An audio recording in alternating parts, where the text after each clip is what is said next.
दोस्तों, आज आपका स्वागत है कीर्ति रानी क्लासेस में।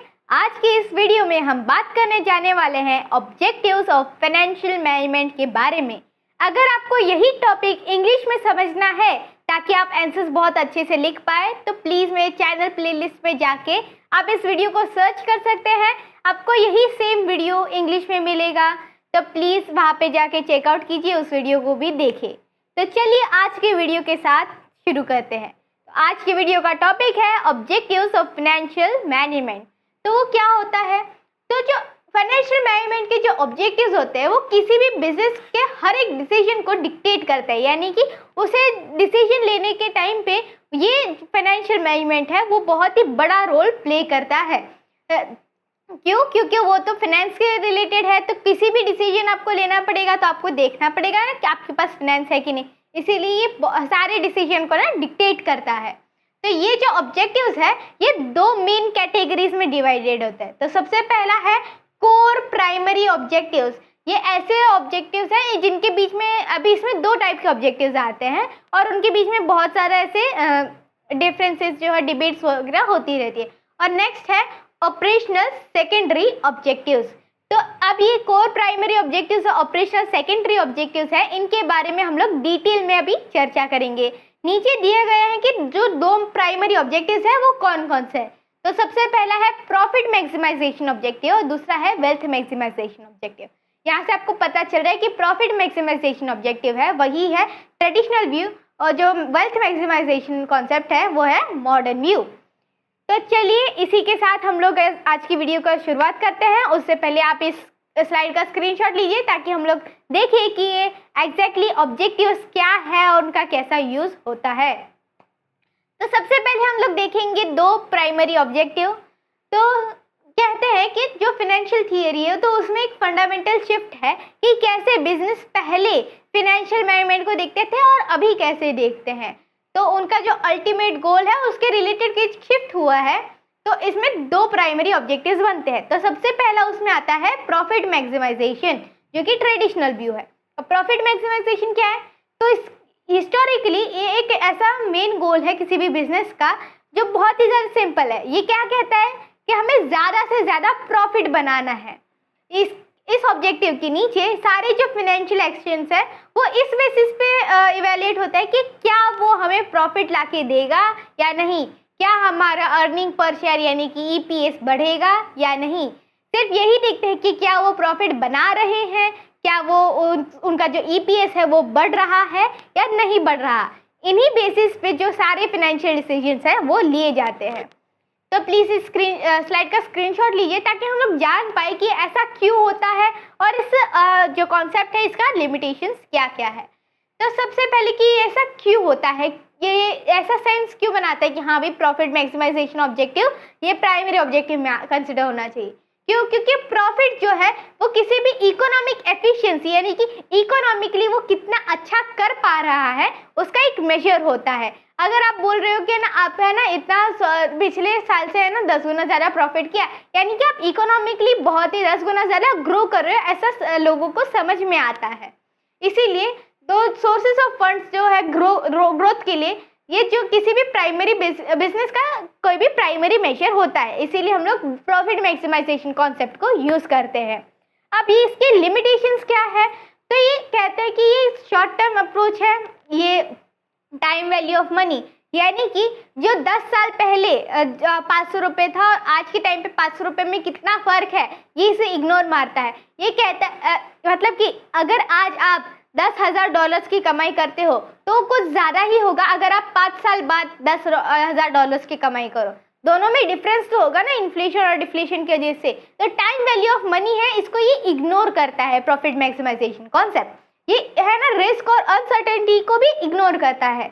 अगर कोई ऐसा प्रोजेक्ट है जिसमें आपको बहुत ज़्यादा प्रॉफिट मिल रहा है तो आप इस प्रॉफिट मैक्सिमाइजेशन के कॉन्सेप्ट के नीचे तो कर सकते हैं, लेकिन ये भी तो हो सकता है कि वो बड़े प्रोजेक्ट की वजह से आपकी जो बिजनेस का सर्वाइवल है उसे एक थ्रेट हो। ये प्रॉफिट मैक्सिमाइजेशन कॉन्सेप्ट इग्नोर करता है। इसीलिए इन दोनों रीजंस की वजह से हम लोगों ने वेल्थ मैक्सिमाइजेशन कॉन्सेप्ट पे शिफ्ट किया है। अब वो कॉन्सेप्ट क्या है वो हम लोग आगे देखेंगे, लेकिन उससे पहले आप स्लाइड का स्क्रीनशॉट ले लीजिए। तभी हम देखेंगे कि वेल्थ मैक्सिमाइजेशन कॉन्सेप्ट यानी कि जो हमारा मॉडर्न व्यू है वो एग्जैक्टली क्या कहना चाह रहा है। तो जो हमारा ये मॉडर्न अप्रोच है ये आर्ग्यू करता है कि किसी भी बिजनेस का जो अल्टीमेट गोल है वो उनका नेट प्रेजेंट वर्थ है उसे बढ़ाने का होना चाहिए, कि उनकी जो कंपनी के जो मार्केट वैल्यू है उसे बढ़ाने का होना चाहिए, ना कि शॉर्ट टर्म जो प्रॉफिट है उसे बढ़ाने का। ये कह रहा है कि आपकी जो कंपनी का जो फंडामेंटल कोर वैल्यू है कि आपकी कंपनी में जो वर्थ है, वैल्यू है मार्केट में कंपनी की, उसे आप बढ़ाओ तो प्रॉफिट जो है वो अपने आप ही बढ़ेंगे। जब ब्रांड पहले कहते हैं ना कि पहले आप ब्रांड सेट करो तो उसके बाद जो प्रॉफिट्स है वो अपने आप आ जाएंगे। तो क्या होता है वेल्थ मैक्सिमाइजेशन। तो इसका एक्चुअली ये क्यों सुपीरियर है प्रॉफिट मैक्सिमाइजेशन से, तो ये कहता है कि वेल्थ मैक्सिमाइजेशन जो है वो लॉन्ग टर्म गोल है। लॉन्ग टर्म गोल यानी कि वो टाइम वैल्यू ऑफ मनी जो है वो देखता है, जो रिस्क इन्वॉल्व है उसे भी ध्यान से देखता है और जो रिटर्न्स ओवर टाइम है उसे भी देखता है। यानी कि जो प्रॉफिट मैक्सिमाइजेशन देखता है कि आने वाले समय में कितना रिटर्न मिलेगा, उसके साथ साथ जो टाइम वैल्यू ऑफ मनी है उसे और रिस्क, इन तीनों को देखता है, जो कि प्रॉफिट मैक्सिमाइजेशन कॉन्सेप्ट इग्नोर करता है। इसीलिए वेल्थ मैक्सिमाइजेशन कॉन्सेप्ट कहा जाता है कि वो प्रॉफिट मैक्सिमाइजेशन कॉन्सेप्ट से ज़्यादा सुपीरियर है। तो इसका आउटकम क्या है, कोई भी कंपनी का जो शेयर प्राइस है वो किसी भी अच्छे फाइनेंशियल डिसीजन की वजह से अगर बढ़ रहा है तो उसका जो ओनर्स का वेल्थ है यानी कि शेयर होल्डर्स का जो वेल्थ है वो भी बढ़ता है। और इसी वजह से आज के दौर पे वेल्थ मैक्सिमाइजेशन कॉन्सेप्ट है ना ज़्यादा पॉपुलर है और ज़्यादा लोग एक्सेप्ट करते हैं, और यही है एक नया मेजर किसी भी बिजनेस की ग्रोथ को मेजर करने के लिए। तो इसी के साथ हमारा वेल्थ मैक्सिमाइजेशन का जो कॉन्सेप्ट है, डेफिनेशन है, वो एक्चुअली क्या है वो खत्म होता है। आप प्लीज़ इस स्लाइड का स्क्रीनशॉट लीजिए। तो हम लोग आगे बढ़ेंगे कि फिनेंशियल मैनेजमेंट के और बाकी सेकेंडरी जो ऑब्जेक्टिव्स होते हैं वो कौन कौन से होते हैं। तो हमारे यहाँ ऑपरेशनल एंड सेकेंडरी ऑब्जेक्टिव्स, अब ये क्या होते हैं, तो कोई भी लॉन्ग टर्म वेल्थ मैक्सिमाइजेशन को अचीव करने के लिए फाइनेंस मैनेजर को है ना बहुत सारे डेली और ऑपरेशनल गोल्स को है ना बैलेंस करना पड़ता है। Long term goals, short term goals, daily goals, इन सबको बैलेंस करना पड़ता है किसी भी फाइनेंशियल मैनेजर को। तो इसके लिए भी उसे बहुत सारे ऑब्जेक्टिव्स अचीव करने होते हैं। अब इन सारे ऑब्जेक्टिव्स को हम लोग एक एक करके देखते हैं। तो सबसे पहला ऑब्जेक्टिव है ensuring regular availability of funds. तो ensuring regular availability of funds वो क्या कह रहा है कि हमारे जो डे टू डे एक्सपेंसेस है या फिर लॉन्ग टर्म एक्सपेंसेस है उसके लिए फंड जो है वो हर रोज अवेलेबल होना चाहिए। तो एक बिजनेस के पास इतना फंड्स होना चाहिए कि उसका जो लॉन्ग टर्म ग्रोथ है और डेली ऑपरेशंस है उन दोनों के लिए एडिक्वेट हो। तो वो है ना पैसों से मतलब कि वो बैंकक्रप्ट नहीं होना चाहिए। अगर उनके पास पैसे नहीं होंगे तो उनका जो प्रोडक्शन प्रोसेस है वो थम जाएगा और जो क्रेडिबिलिटी है उसकी मार्केट में क्रेडिबिलिटी, उसका जो नाम है उसको भी डैमेज पहुंचेगा। इसीलिए उनके पास इनफ पैसा रहना चाहिए।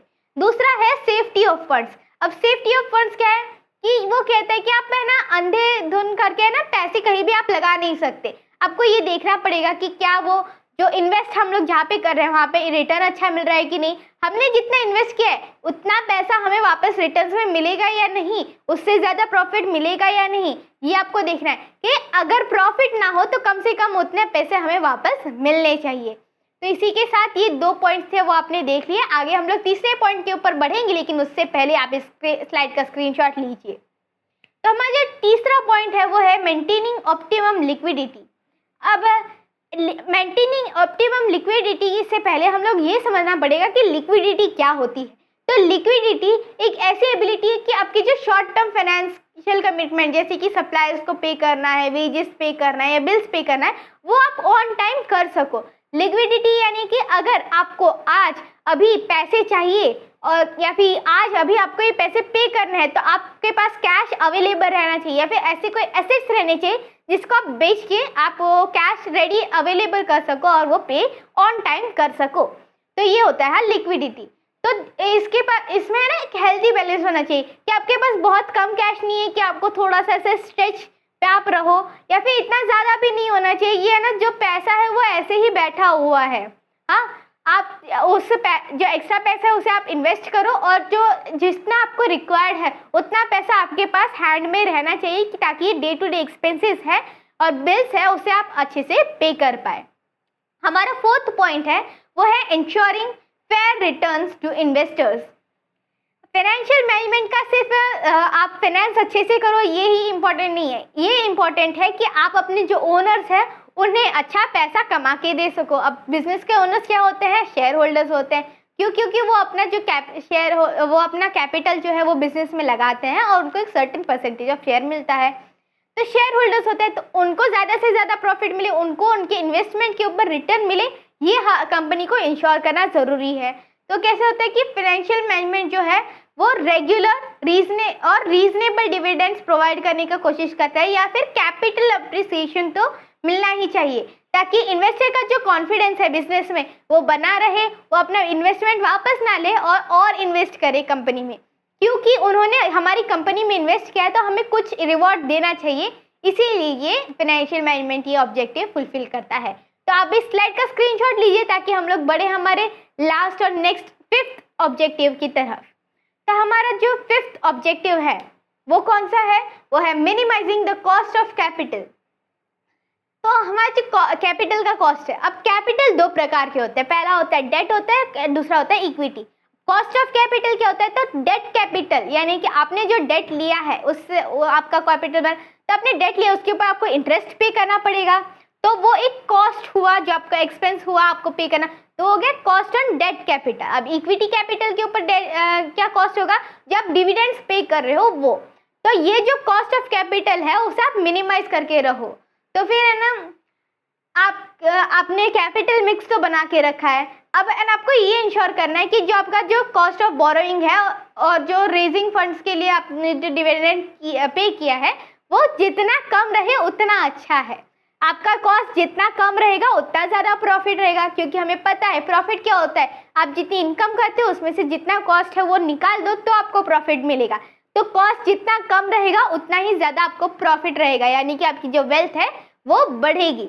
तो इसी के साथ हमारे जो सारे सेकेंडरी ऑब्जेक्टिव्स थे वो खत्म हो जाते थे। 5 सेकेंडरी ऑब्जेक्टिव्स थे, आप प्लीज स्क्रीनशॉट लीजिए ताकि आपके पास याद रहे। इसी के साथ हम इस टॉपिक को कंक्लूड करेंगे एक समरी के साथ। तो जो प्रॉफिट मैक्सिमाइजेशन और वेल्थ मैक्सिमाइजेशन के बीच में की डिफरेंस है, यानी कि उसके में मेन डिफरेंस क्या है, उसे हम लोग इस समरी में देखेंगे।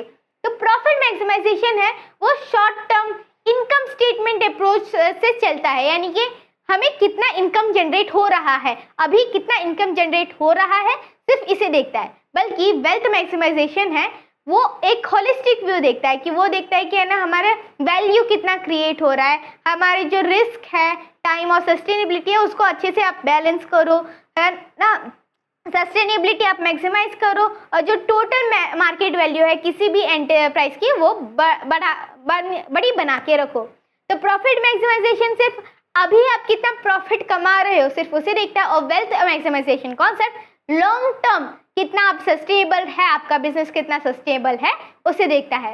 इसी के साथ आज का जो हमारा टॉपिक है ऑब्जेक्टिव्स ऑफ फाइनेंशियल मैनेजमेंट वो कंप्लीट हो जाता है।